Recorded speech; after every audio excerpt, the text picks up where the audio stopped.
Hello Malayali മക്കളെ വണക്കം. ഓരോരുത്തരും അവരുടെ ടാർഗറ്റ് കറക്റ്റായിട്ട് ചെയ്തുകൊണ്ടിരിക്കുകയാണ്. രവീന്ദ്രൻ പറ്റുന്ന തരത്തിലുള്ള എല്ലാവരും തന്നെ മാനസികമായിട്ട് തകർക്കാനൊക്കെ നോക്കുന്നുണ്ട്.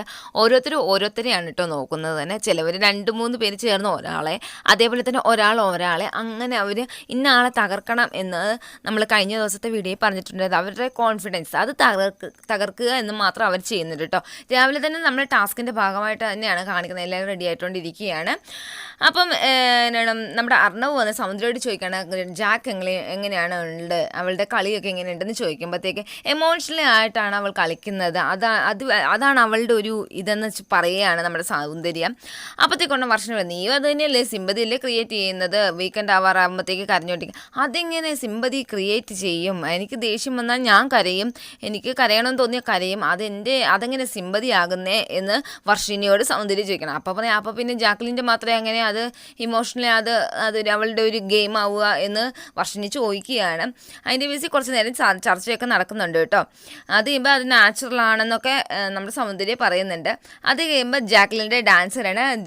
ജാക്ലിൻ നല്ല സൂപ്പറായിട്ട് ഡാൻസ് കളിക്കുന്നുണ്ട്. ഒപ്പം വിശാലും കയറി കളിക്കുന്നുണ്ട് കേട്ടോ. ഒത്തിരി നേരം പാട്ടുണ്ടായിരുന്നു അതിന്. അത് കഴിയുമ്പോൾ മുത്തുക്കുമാർ ഡാൻസ് കളിക്കുന്നുണ്ടായിരുന്നു. അത് കഴിയുമ്പം ദീപക്കിനോട് നമ്മുടെ വർഷിനി വന്നിട്ട് ആർഗ്യുമെൻറ്റ് ചെയ്യുകയാണ്. നിങ്ങൾ ഹാർഷായിട്ടാണ് സംസാരിക്കുന്നത്, എന്തുകൊണ്ട് അങ്ങനെ? ഞങ്ങളും ഗെയിം കളിക്കാനായിട്ടല്ലേ വന്നിരിക്കുന്നത്, അപ്പോൾ നിങ്ങൾ എന്തിനാണ് ഇത്ര ഹാർഷായിട്ട് സംസാരിക്കുന്നത്? അത് നിങ്ങൾ ഒരു കാര്യം വന്നു കഴിഞ്ഞാൽ നിങ്ങൾ സംസാരിക്കുമ്പോഴത്തേക്ക് നിങ്ങളത് ഹാർഡായിട്ട് സംസാരിച്ച് അതങ്ങ് ഒതുക്കി കളയുക. ഞങ്ങളും ഗെയിം കളിക്കാനാണ്, നിങ്ങളുടെ സേഫ് ഗെയിം ഞാൻ കളയട്ടെ എന്ന് ചോദിച്ചുകൊണ്ട് പോകുന്നുണ്ട്. അപ്പം നമ്മുടെ ദീപക്ക്, അതായത് ഓരോരുത്തരെ ടാർഗറ്റ് ചെയ്തിരിക്കണം. അപ്പോൾ ദീപക്ക് പറയുകയാണ്, അവരൊരു കാര്യം ഉദ്ദേശിച്ചു വന്നു, എന്നെ എക്സ്പോസ് ചെയ്യാൻ വേണ്ടിയിട്ട് ഒരു കംപ്ലൈൻറ്റ് പോലെ വന്നു, അത് നടന്നില്ല എന്നറിഞ്ഞപ്പോൾ അവർ കരയുന്നു, അത്രേ ഉള്ളൂ. അത് തന്നെയാണ് അവിടെ ചെയ്തിരിക്കുന്നത്. ദീപകിനെ തകർക്കുക എന്നുള്ള ഒരു ഇത് മാത്രം. കാരണം വർഷിനി വന്നപ്പോൾ തൊട്ട് ദീപകിൻ്റെ നേരെയാണ്. അപ്പം ദീപകിനെ തകർക്കുക എന്നുള്ള ഒരു കോൺഫിഡൻസ് ലെവൽ തകർക്കുക എന്നാണ്. പക്ഷേ അത് ദീപകിനെ അഫക്റ്റ് ചെയ്യുന്നില്ല. ദീപക് നല്ല രീതിയിൽ തന്നെ അവരെ കൈകാര്യം ചെയ്യുന്നുണ്ട്. ആദ്യം ദിവസം Day 1 തൊട്ട്, അവർ വന്ന ദിവസം തൊട്ട് അവർ നല്ല രീതിയിൽ കൈകാര്യം ചെയ്യുന്നുണ്ട്. അപ്പം അത് മനസ്സിലാവാത്ത ഒരാൾ സൗന്ദര്യം മാത്രമേ ഉള്ളൂ. ബാക്കി എല്ലാവർക്കും, ആ 8 പേരിൽ 7 പേർക്കും അത് മനസ്സിലായിട്ടുണ്ട്. സൗന്ദര്യം ഒഴിച്ച് ബാക്കി എല്ലാവർക്കും മനസ്സിലായിട്ടുണ്ട്. സൗന്ദര്യം അവരുടെ പിടിയിലായി പോയിട്ടോ. പിന്നെ അത് കഴിയുമ്പോഴത്തേക്ക് ഇന്നലത്തെ ഫുഡ് ഉണ്ടാക്കിയ കാര്യത്തിനെ പറ്റിയാണ് സംസാരം നടക്കുന്നത്. അതായത് സൗന്ദര്യം ഉണ്ടാക്കാൻ വേണ്ടി വന്നപ്പോഴത്തേക്ക് നമ്മുടെ ജാക്ലിൻ പറഞ്ഞിട്ട് ഉണ്ടാക്കരുതെന്ന് പറഞ്ഞിട്ടുണ്ടായിരുന്നല്ലോ, അതിനെ പറ്റിയിട്ട്. അപ്പം അതിനെപ്പറ്റി ഒരു ചർച്ച തന്നെ അവിടെ നടക്കുകയാണ്. അതായത് എന്നെ ഉണ്ടാക്കാൻ വിട്ടില്ല, അതായത് നീ വലിയ കുക്കിംഗ് ആളായിരിക്കാം, അതിനിപ്പോൾ ഞങ്ങൾക്കും കൂടെ വായ്പ തരണമെന്നൊക്കെ പറയുന്നുണ്ട്. ഫ്രണ്ട്ഷിപ്പ് വെച്ച് എല്ലായിടത്തും കളിക്കുന്നതൊക്കെ രവീന്ദ്രൻ പോട്ട്, അതായത് കുറേ കാര്യങ്ങൾ എരിവേറ്റി കൊടുക്കുകയാണ്. നീ എന്തിനാ അങ്ങനെ പറഞ്ഞു, നീ എന്തിനെങ്ങനെ, എന്നാലും ജാക്ലിൻ അങ്ങനെ പറയില്ലായിരുന്നു എന്നൊക്കെ പറഞ്ഞ് അങ്ങോട്ട് എരിവേറ്റി കൊടുക്കുക. 2 പേരുടെ ഇടയ്ക്ക് നിന്ന് എരിവേറ്റി കൊടുക്കുക. പക്ഷേ ഇത് ജാക്ലിന് മനസ്സിലായിട്ടുണ്ട്, നമ്മുടെ സൗന്ദര്യക്ക് മനസ്സിലായിട്ടില്ല കേട്ടോ. അത് ചെയ്യുമ്പോഴത്തേക്ക് നമ്മുടെ ദീപകിനോട് പറഞ്ഞ് തീർക്കുകയാണ്. സോറി പറയുന്നുണ്ട് ദീപക്, ഞാൻ പറയുന്നതൊക്കെ നിനക്ക് ഹാർഷായിട്ട് തോന്നുന്നുണ്ടോ? അപ്പം തോന്നി, എന്നാൽ ശരി, നീ സോറി എന്ന് പറയുന്നുണ്ട്.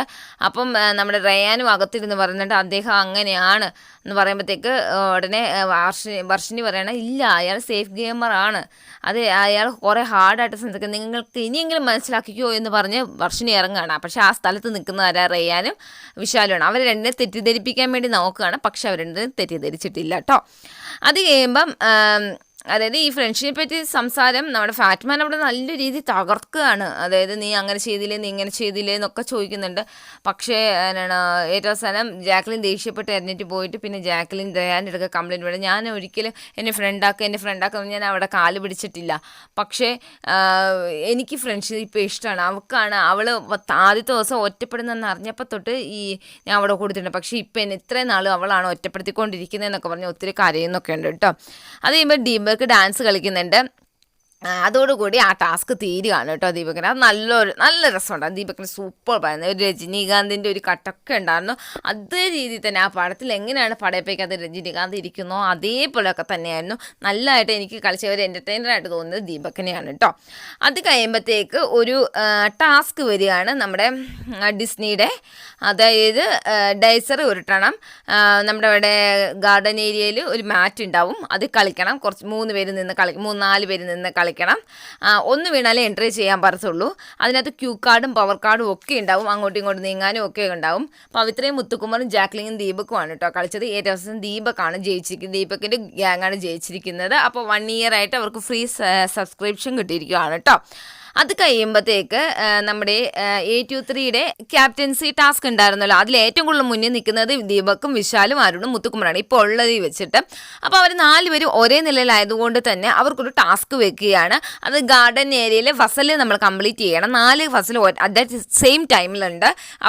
അവരവരുടെ ഫോട്ടോ ആയിരിക്കും കേട്ടോ. അത് കൃത്യസമയത്തിൽ പെട്ടെന്ന് നമ്മൾ കറക്റ്റാക്കിയിട്ട് നമ്മുടെ നിലത്ത് തന്നെ കുറച്ച് നമ്മുടെ ബിഗ് ബോസിൻ്റെ കണ്ണുള്ള കുറച്ച് കാർഡ്സും ഉണ്ടാവും. അതേപോലെ തന്നെ A23യുടെ കാർഡും ഉണ്ടായിരിക്കും. അതിൽ കൃത്യമായിട്ട് നമ്മൾ തിരിച്ചിട്ട് നോക്കി മറച്ചു വെച്ചിട്ടുണ്ടാവും. തിരിച്ചിട്ട് നോക്കി അതിനകത്ത് A23യുടെ മാത്രം 3 കാർഡുകൾ അത് വെക്കേണ്ട സ്ഥലത്ത് വെക്കുക എന്നുള്ളത്, എന്നിട്ട് ബസറടിക്കുക എന്നുള്ളതാണ്. സത്യം പറഞ്ഞാൽ എനിക്ക് മുത്തുക്കുമറിന് കിട്ടണം എന്നായിരുന്നു ആഗ്രഹം. അത് തന്നെ മുത്തുക്കുമറിനാണ് കേട്ടോ കിട്ടിയിരിക്കുന്നത്. എൻഫീൽഡിൻ്റെ ബൈക്കാണ് കിട്ടിയിരിക്കുന്നത്.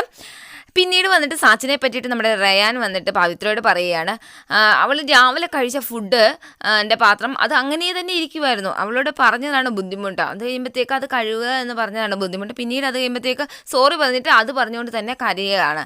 അപ്പോഴത്തേക്ക് പവിത്ര പറയണ അവർ ഓരോരോ കണ്ടന്റ് ക്രിയേറ്റ് ചെയ്ത് നമ്മൾ തകർക്കാനാണ് നോക്കുന്നത്. അപ്പോൾ അതിനുള്ള സ്പേസ് നമ്മൾ കൊടുക്കാതിരിക്കുക എന്നുള്ളത് വേണം മനസ്സിലാക്കാൻ. സത്യം പറഞ്ഞാൽ ഇത് മനസ്സിലാവുന്ന പവിത്രയ്ക്ക് പോലും നമ്മുടെ സൗന്ദര്യക്ക് പോലും മനസ്സിലാവുന്നില്ല എന്നുള്ളതാണ്. അവരുടെ വലയും വീണ് സൗന്ദര്യം ഇല്ലാണ്ടാവുകയാണ് ചെയ്യുന്നത്. ബാക്കി എല്ലാവരും നല്ല രീതിയിൽ കളിക്കുന്നുണ്ട്. സത്യം പറഞ്ഞാൽ അവരുദ്ദേശിച്ച ആളെ അവർ തകർത്തിട്ടുണ്ട്, നല്ല രീതിയിൽ തകർത്തിട്ടാണ് അവർ നിൽക്കുന്നത്. ഇനി നാളത്തെ എപ്പിസോഡ് എന്ന് പറഞ്ഞാൽ നമ്മുടെ വീക്കെൻഡ് എപ്പിസോഡാണ്, സേതു വിച്ചാറിൻ്റെ എപ്പിസോഡാണ്. ആരെയൊക്കെ റീപ്ലേസ്മെൻറ്റ് ചെയ്യും എന്ന് നമുക്കറിയില്ല, നോക്കാം അത് ചെയ്യുമോ ഇല്ലയോ എന്ന് നാളത്തെ എപ്പിസോഡിൻ്റെ റിവ്യൂ ആയിട്ട് വരാം കേട്ടോ.